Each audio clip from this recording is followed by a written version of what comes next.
I am doing a video about Google's new chat model called Bard to see if it can compete with Chat GPT.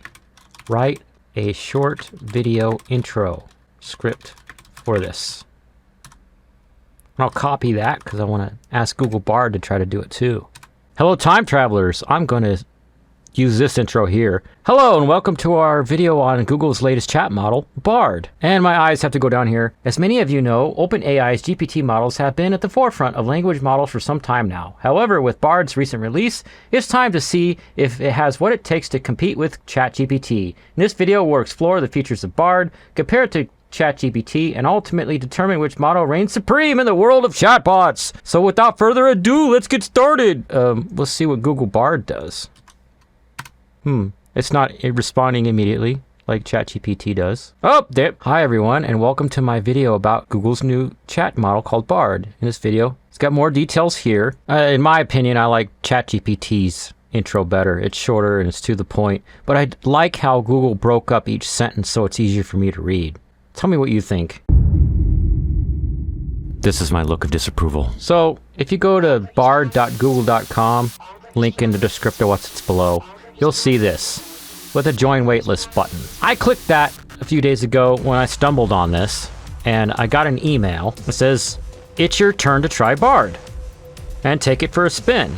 And I hit that. I gave it 3 questions in the web browser, which they're gone now. Like, what's up with that? Here's ChatGPT loading. While it loads, ChatGPT works. It'll show me previous chats right over here. You can see different scripts I wrote for my YouTube channel, and the random one is where I don't need it to specifically remember one conversation or one thing that I'm working on. I just put whatever random thing is in there, and it takes forever to load. Forever! If you're watching this, ChatGPT, this forever loading times, this is my look of disapproval. No, it's not an app, it's just the website loaded in a web browser. As you can see, I could scroll up and see the previous conversation. I was actually working on getting ChatGPT transcriptions working in Python on my computer, but that's a whole other story. So let's go back to Bard. So I'm guessing, okay, let's look on the left on this 3 lines thing. Bard activity. I'm doing a video about Google's new chat model. That was the one we just asked. And then I asked it a couple of dieting questions. Let's see if it'll show me. Let's check on the computer where it's easier to see. Bard activity, details. What is a protein sparing diet? Because I heard about it recently, so I was asking. Why this activity? How about you show me the answer you gave me? Why? I'm gonna tell Google. Why won't it show me the answer that it gave me? It is easy to do this with Chat GPT. Chat history. Send. Close. Now, watch me actually find it and then feel like a fool because I just sent that. Bard, click the date, manage, Bard activity. What? Well, it told me it didn't have the capacity or understanding to respond to these 2 questions I gave it. So I then later asked it, what do you have the capacity to understand and respond? And it gave me a list that I can't show you now because I thought that would be very interesting to show. Let's ask it now. What's a protein sparing diet and how does it work? And here's information. Low-calorie diet that restricts carbohydrates and fat while increasing protein intake. And lots of good information there. What's ChatGPT say? Low-calorie diet designed to maximize weight loss while minimizing muscle loss. And more you can read there if you want to pause it. But I can't even scroll up to see stuff that I talked about in the past. I can scroll up infinitely here. And if I want to get rid of a chat, I just hit the delete button and then hit this check mark to delete that particular chat. Google Bard? Like, no. All right, let's ask it more questions. Here's a good one. Write a simple HTML file for a page with 3 buttons. The first button says red and increases the amount of red in the background. And I'm gonna copy paste that. Oops, dang it, don't do that. I'm not done. Okay, anyways, ignore that. Just like when I screw up with ChatGPT, ignore that. Shift and enter. Okay, the second button says green and increases the green in the background. And the third one's gonna be for blue. And they don't have a button to copy it over here. But maybe this is a simple thing I could copy. Okay, new text document, bard.html. I have to get it into Notepad so I can paste this code in. Okay, save. Now let's move it over. Let's see what it looks like. Red, green, blue. Fail! But let's copy this prompt over to Chat GPT and see if it does a better job. Okay, this is what it looks like here, and you can hit copy code up here to make it easy. I'm gonna start with the text file so I don't have struggle face noises this time. Chat gpt.txt. Paste in my code, hit save. Change it to HTML. Yes. And let's see what it does. Red, green, blue. Doesn't increase. But it changes it from red to green to blue. So I feel at this point, between these two, if I had to tweak the code to get the desired results, I would have faster success with ChatGPT than Google Bard. Here's the next question, because I pulled my RTX 3090 from my mining rig and I've been using it to do different AI stuff because it's got more VRAM. Here's a good question. How much VRAM does a RTX 3090 have? So this is a good technical question, right? I'm gonna hit copy because I'm gonna ask ChatGPT the same question. It says 24 gigabytes of GDDR6X memory. That's very specific right there. I did have to research this a year ago or so and learn some stuff about it. And it says the same thing. All right, here's another question. Do you know what stable diffusion is?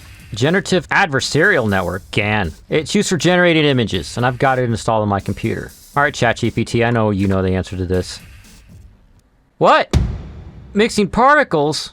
What are you talking about? Do you know about generating images with stable diffusion? This is something you have to do with ChatGPT. If it doesn't know what something is, you have to give it a more detailed question and make sure its answer is within the context of what you're trying to do, and then you can ask it to do something with it. How stable diffusion works is that you have to give it a prompt to create the image. So I'm going to use this model and see if I get any ideas.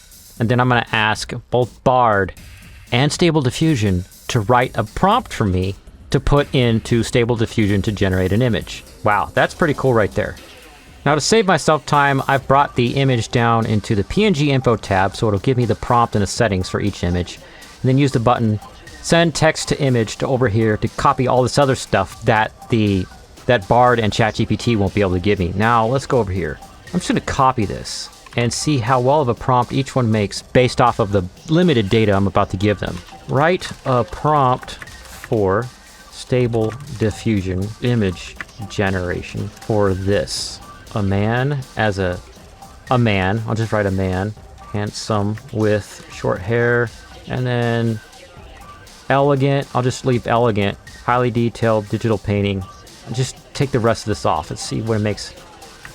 And make it very high quality. So I'm replacing all that other stuff that was talking about high quality. And I had typo here. And I had a typo there. And here. Okay. I'm going to copy that. Go over to ChatGPT's random conversation. Now this one actually looks like a prompt, but I can't get all the way over to it. What? How do I get all of what's in this box? Do I have to hack the HTML of this to get in it? Inspect. Where's it? It's in a code thing. Oh, come on, Google Bard. This is my look of disapproval. Now, I'm going to leave the negative prompt left over from the image that I brought in from Civit AI, this page where I got the actual image. And before I do anything with that one, I'm going to generate this basic, the standard one with the normal prompt. See what it makes. Hit the Google Bard one, generate that, put it in queue, and see what ChatGPT said. Starting with the word generate is not how you make a prompt for Stable Diffusion, ChatGPT.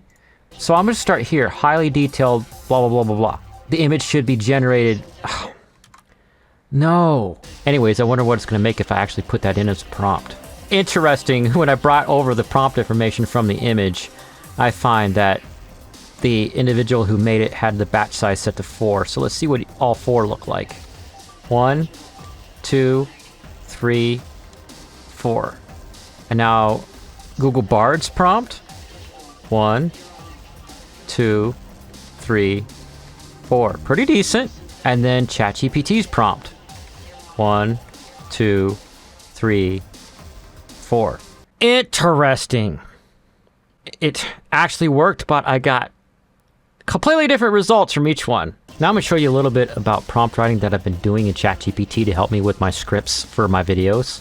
I normally don't have to explain the characters if I'm using one of these chats over here on the side, because it remembers everything. On my YouTube channel, sometimes I play multiple characters. When I play myself, I am called Regular Me. The second character I sometimes play is called Other Me. Regular Me is rational, logical, and patient.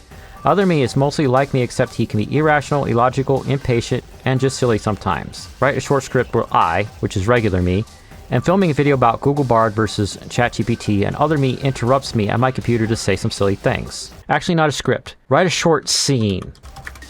So I don't want it to write the intro. I'm gonna copy that and hit enter. Go to Google Bard, give it the same prompt. All right, first, Google Bards. Hi everyone, and welcome to my YouTube channel. Today I'm going to be talking about Google Bard versus ChatGPT. These are two of the most popular large language models out there, and I'm going to be comparing each one to see which one's the best. Hey, what are you doing? I'm trying to film a video about Google Bard versus ChatGPT. That sounds boring. Can I do something silly instead? No, I'm trying to be serious here. Then I'm going to stand here and make silly faces at you the whole time. Whatever, fine. Just make sure you don't interrupt me. I won't. As you can see, Other Me is being very silly, but that's just how he is. And now, ChatGPT. Regular Me is sitting at their computer, preparing to film a video about Google Bard versus ChatGPT. They are focused. They are focused, typing out their script and sipping on some coffee. My root beer. Suddenly, Other Me bursts into the room, grinning from ear to ear. Hey, Regular Me, what are you doing? I'm making a video about Google Bard versus ChatGPT. Can you give me a minute? Why so serious? Let's do something fun instead. Let's play Guess the Number. I'm not really in the mood for that right now. I'm trying to get some work done. Oh, don't be such a stick in the mud. Come on, it'll be fun. Guess a number. Okay, fine. What number are you thinking of? 57. Nope. Try again. 23. Nope. A really big number that's a 1 with 12 zeros after it. That's not even a number. Wait, that is. That's a number. A million. Huh? What? How would... Regular Me rolls their eyes and goes back to their work. Other Me chuckles and exits the room, leaving Regular Me to continue the video about Google Bard and ChatGPT. I actually think Google Bard won that one. All right, now for the scoring. ChatGPT gave me a really quick and concise intro that looks like only about 3 sentences, whereas Google Bard had a really long one. And any YouTuber knows that the longer your intro is, the more likely somebody's going to click off of the video. So I'm giving the point to ChatGPT. Now the next was asking about the protein sparing diet, and we've got broken up sentences with spaces in between so I can read. They also mentioned the ketosis and what it is, metabolic state, gives me the pros and cons. And ChatGPT gives me this block paragraph which has a lot of good information, but again, it's trying to be concise, but I actually like this response better. Even though it's a lot of information, I could break it up and absorb the data easy. Google Bard gets the point. Next is the writing the HTML script, and as you can see, Google Bard's didn't work at all, and ChatGPT changed the colors, but it doesn't actually do what I wanted, but it still gets the point because it's much closer to the results I needed, and I know from here it would be less work to get what I wanted. Now asking how much VRAM, I got the exact same answer from each one of them, so they both get the point for this one. Now for generating stable diffusion prompts, if we just look at these two next to each other like that, this one has the green going on, which is the Google Bard, and this one doesn't. It's missing a lot of the details it's missing more details that the original artist had than the Google Bard one. So Google Bard gets the point on that one. Now, as for writing a script for Other Me to interrupt me and... Dude! Okay, what was I saying? Oh, Google Bard's one. Writing a script for me. Just at a glance. Google Bard remembered the character names. Other Me and Regular Me. I had another video that I had ChatGPT write the script on, and it wrote regular YouTuber as the character for the Regular Me character. Is it like It was funny because then in the actual acting, I would say out loud, I'm regular me in the script, not regular YouTuber. And it's nice and short. So let's look at Chat GPT's output. This one, I actually don't like as much because that is a number. Why would I say that's not even a number? I told you it was a number. No, you didn't. Dude. Anyways, looking at what I wrote in my notes, it looks like they both got the same. It's an upset. They both have 3. Stable diffusion prompt. Oh, so far without adding that, they're both even Stevens with 3 points. But if I add write a scene, Google Bard won that one actually, giving it 4 points, getting it ahead of Chat GPT. I did not expect that it would make better stuff because of my first experience with Google Bard. It told me it didn't have information about anything. And within a couple of days, they've obviously fixed that. Now, what they need to do is go to ChatGPT and look at the stored chats and understand that I need to go back and see things, not this Bard activity garbage, and not see an answer that I got before. I need to be able to see the answers that I got before. Looks like you've reached the end. My friend, this is the end. For some reason, I'm singing a Doors song. This is the end, my only friend, the end. So, then again, for accessibility and going back to old chats, I'm going to have to give ChatGPT the point. So I guess there's tied again, sort of. No, seeing old chats is way more important than that to me. I'm still going to be using Google Bard for some stuff, though. Guys, tell me in the comments if you've tried ChatGPT or Google Bard, what kind of stuff you ask it. And make sure you subscribe, click like, all the fun things that tell the YouTube algorithm that you like this video and that they should show it to other people. Click over here and see the first video that I used ChatGPT to write the script for. It's hilarious. I play 3 different characters. They have arguments and stuff, and we also comment about the script. We break the 4th wall and all that.